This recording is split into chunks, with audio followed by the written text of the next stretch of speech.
burburka kaabayaasha dhaqaale ee dalka ayaa laga dhaxlay saboolnimo iyo dayac guud ahaanba saameeyay dalka iyo dadkaba.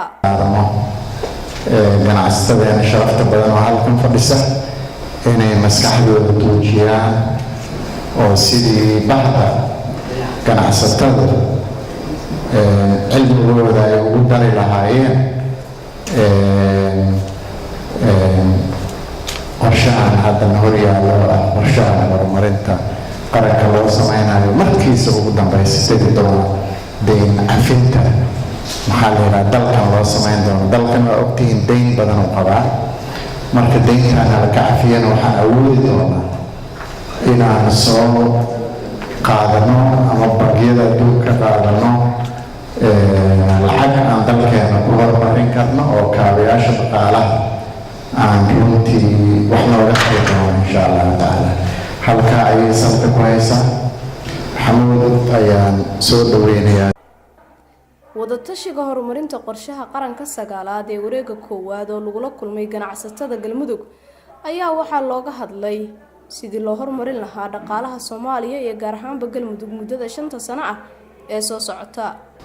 ahmiyaddu leeyahay waxa weeyaan qorshihii dhaqaale iyo siyaasadeed ee lagu maamuli lahaa horumarka waddanka in la sameeyo weeyaan.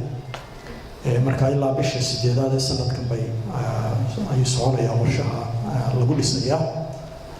sida wasiirkiina waxa rabaabay waa qorshe aad iyo aad u muhiim ah marka laba dhinac laga eego. horta midda koowaad waa runtii qorshihii koowaad ee inagu ay Soomaali ahaan aynu gacanta ku qabsanay aynu maamulno. qorshayaashii hore xaaladiisi waddanku ku jiray aan hadday technical noqotay iyo hadday noqoto ismaamul dhaqaalaba aynaan awood u lahayn inaynu inagu ka tala bixino qorshihii hore ee waddanka lagu talinayay. marka hay'ado badan baa ka qayb galay. waxaa la sameeyey priorities fara badan oo aynaan dhaqaale iyo tacabkii u baahnaa sidii loo hirgelin lahaa aynaan gacanta ku haynin.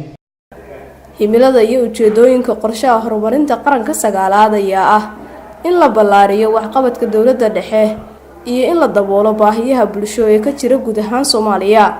waxaa idil su'aala macnaha qorshahan qaran aan wadna sagaalaad muxuu ka koobnaan doonaa? 9 qodob oo ka koobnaan doona insha Allah taala. 9 qodob oo weyn. qaybta ugu horeysa macnaha waxay ka hadli doontaa kaada dhamaanaya maxaan ka baranay oo macnaha maadaama qorshaha soo wadnay 2017 ilaa hadda wadnay oo dhamaanaya sanadkan aakhirkiisa maxaan ka soo baranay. macnaha kaas marka waxay nooga imaan doontaa insha Allah taala daraasad la wado gabagaba ah oo ku saabsan taana in la dib loogu naqtiimiyo wixii ka qabsoomay qorshihii hadda socday iyo waxaan ka qabsoomin caqabadihii jiray dhamaan in macnaha soo bandhigto insha Allah taala. Nafisa Xirsi Maxamuud, Universal TV, Dhus Mareeb.